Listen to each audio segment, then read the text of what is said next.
700 years ago, ancient Ys mysteriously vanished. Of course, if you're like me and you already played Ys Origin before playing Ys 1 and 2, you already know how and where it vanished to. I don't know how common it is for Ys fans to have played the series this way.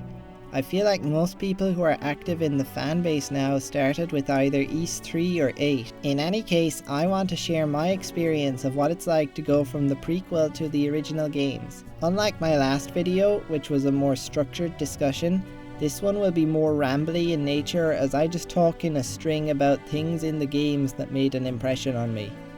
Really, I just want to acknowledge Falcom's work because these games are very good.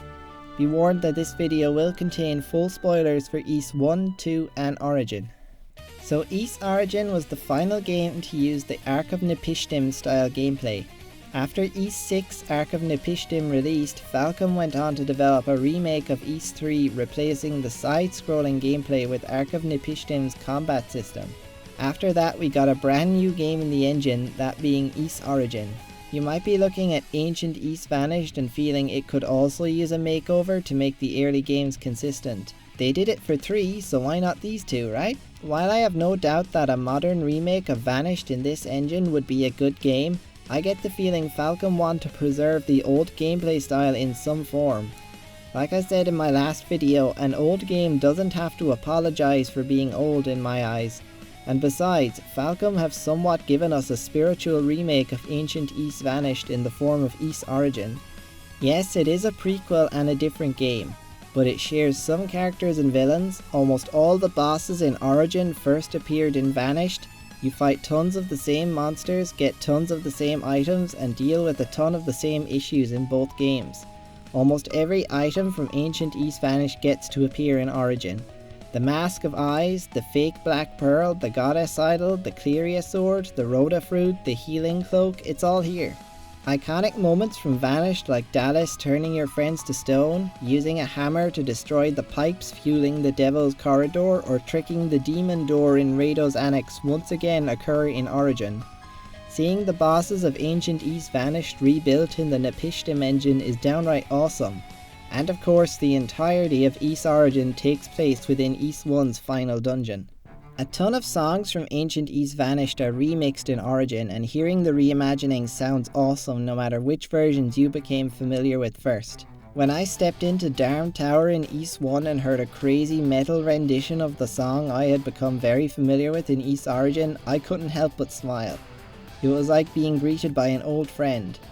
We may not have a true remake of Ancient Ys Vanished, but almost all of the cool moments we would have wanted to see in such a hypothetical remake are accounted for in Ys Origin, while Origin remains a fulfilling and worthy game in its own right.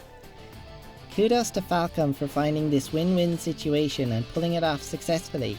Ys Origin sheds some light on some questions we may have been left with after Ancient Ys Vanished too. My favourite is it explains why Dark Fact and Keith Fact both changed into demons when the Black Pearl reawakened. They are of course the descendants of Hugo Fact and Toll Fact respectively. You can even see the family resemblance, at least in the case of Dark. I'm going to assume he changed his name to Dark after he decided to be an evil demonic wizard and his parents didn't name him that. The brothers Toll and Hugo both had the demonic element implanted in them by their dear old dad Cain Fact. It seems that even after the essence was sealed away, it remained dormant in the brothers and was passed down by their descendants, reawakening when the Black Pearl and the Cleria became active. But without a loving brother and a hot warrior lady GF like Hugo had, Dark Fact falls fully to the temptation of demonic powers and begins working on finding a way back to Ys. Meanwhile, Keith was able to maintain his sanity just like his ancestor Toll was. Now this entire thing about the Fact family may be elaborated on further in later Ys games. I don't know the plots of those games, so no spoilers please. Back in my Ys Origin video, I predicted that Darm would appear in other games and I was right, not that that was a particularly difficult prediction to make. The fact that Darm was originally a human from the Fact family seems to be a brand new canon added with Ys Origin, because in Ancient Ys Vanished he seems to be just an evil demonic force with no backstory and minimal character. In Ys Origin, Kain promises to resurrect Dallis as his slave in the future. This is of course a clever nod to Ys 2 that I did not pick up on at the time. Who knew he would actually make good on that promise? Dallis feels a lot more imposing in Ancient Ys Vanished than in Origin. His final moments in Origin are pretty humiliating, but in Vanished he has an imposing aura and some truly chilling dialogue. But I did have to laugh when I learned that even 700 years later, his favourite trick is still turning people to stone. I highly doubt Falcom were considering a prequel when making Ancient Ys Vanished, given the 19-year release gap between it and Origin. But I'm confident that they made Origin in such a way that it would still feel great even if you started the Ys series with it like I did. Yes, some plots have vanished, most notably the mystery of Ys and the identity of the goddesses are spoiled, but brand new surprise moments are introduced. Having demons mention Zava and Dallis by name long before you meet them won't mean much to somebody who plays Ancient Ys Vanished first, but if you're coming off of Ys Origin, hearing those names will be a big surprise and build a ton of tension for the player. Meeting Rhea in Vanished gives you the impression that she's just another NPC, but if you've played Origin first, you'll be shocked to see her just out in the game world pretending to be a normal person. I never thought I'd see the day that she could be interacted with like a normal NPC. My mind was racing with questions and every interaction with her felt like a tease because I knew so much about her, but obviously she wasn't going to say the things I wanted her to say to Adol.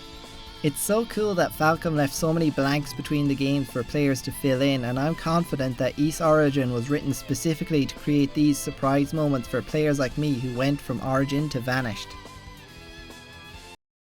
And that's my piece. If you're an Ys fan, feel free to share your personal experience with the series and what order you played the games in, but no spoilers for anything outside of Ys Origin and Ancient Ys Vanished, please. I know for a fact that Origin still has links to more games in the series that I don't understand yet.